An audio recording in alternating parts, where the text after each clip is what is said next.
Nicki Minaj set social media on fire on Grammy night after launching a fierce attack on Jay-Z, making explosive claims about his past, including alleged involvement with underage women.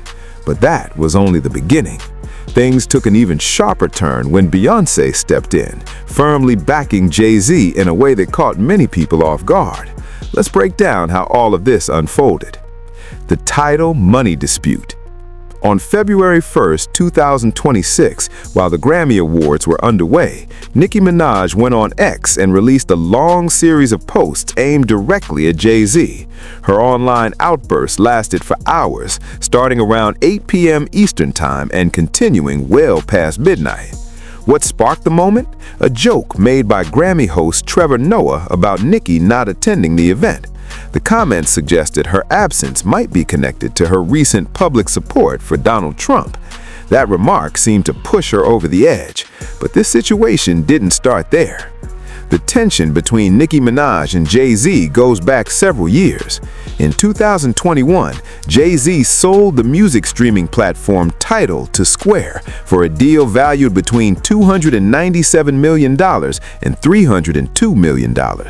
Nicki Minaj was one of 16 artists who had been promised a 3% equity share back in 2015. In exchange, those artists were expected to promote the platform and provide exclusive content. According to Nicki, that agreement became a major source of conflict and one that clearly hasn't been resolved. Y'all, Nicki Minaj is back on X, and she's coming for Jay-Z. So in a series of tweets, Nicki Minaj is claiming that Jay-Z owes her $100 to $200 million so far. The Tidal deal was promoted as an artist-owned streaming service, giving top musicians a real stake in the platform. Jay-Z relaunched Tidal in 2015 after acquiring it for $56 million, and at a flashy New York event, he announced 16 artists as co-owners. The list included some of the biggest names in music: Nicki Minaj, Beyonce, Rihanna, Kanye West, Madonna, and J. Cole. Each artist was reportedly promised a 3% equity share in return for providing exclusive content, promoting the service, and helping boost subscriptions. Nicki played her part by releasing her Feeling Myself video exclusively on Tidal and actively supporting the platform. But when Jay-Z sold Tidal in 2021, she claims the offer she received was just $1 million, a figure she considered far too low and immediately rejected. You know, he gave artists some ownership, including J. Cole, Nicki Minaj, Rihanna. And then when he sold the company back in 2021, Nicki Minaj had always said that she felt like she wasn't paid out what she should have been paid out. She was only offered $1 million Media reports, including from Variety, suggested that each artist owner walked away with roughly $8.9 million from the Tidal sale. Nicki Minaj strongly disagreed.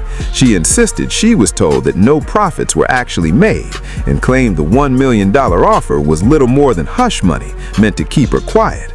By July 2025, Nicki had ramped up her demands, asking for $200 million plus interest, which she referred to as karmic debt. She linked this claim to her Dow Student of the Game initiative, promising to use any settlement to pay for fans' tuition and student loans. But there's another side to the story. Music industry executive Steve Stout argued that Nicki and several other artists never had formal shares because the necessary paperwork was never signed. According to him, many of the promised equity agreements were never legally completed, making the ownership more of a promotional gesture than a binding arrangement. Public records from the UK's Companies House and US SEC filings indicate that Tidal's holding company was primarily controlled by Jay-Z. There's no clear documentation showing shared equity among the artists. The company's structure, often routed through Delaware entities known for privacy, allowed minimal transparency. I'll tell you this, I have no idea about their business, but if someone owed me $200 million, then I would be in court not on X. And I guarantee you, if she ever took that to court, that would be a huge story. A key point highlighted by The Breakfast Club is that as of February 2026, Nicki Minaj has not filed a lawsuit. Despite her repeated threats of legal action, no formal case has been pursued. Critics see this as a possible sign that her claims may lack legal strength. Nicki has pushed back hard against suggestions that she failed to sign any documents. She argues that the 2015 public signing event should count as a binding agreement. She has also accused Jay-Z and Roc Nation CEO Desiree Perez of restricting access and spreading misinformation about how artists were compensated. Nicki isn't alone in questioning Tidal's promises.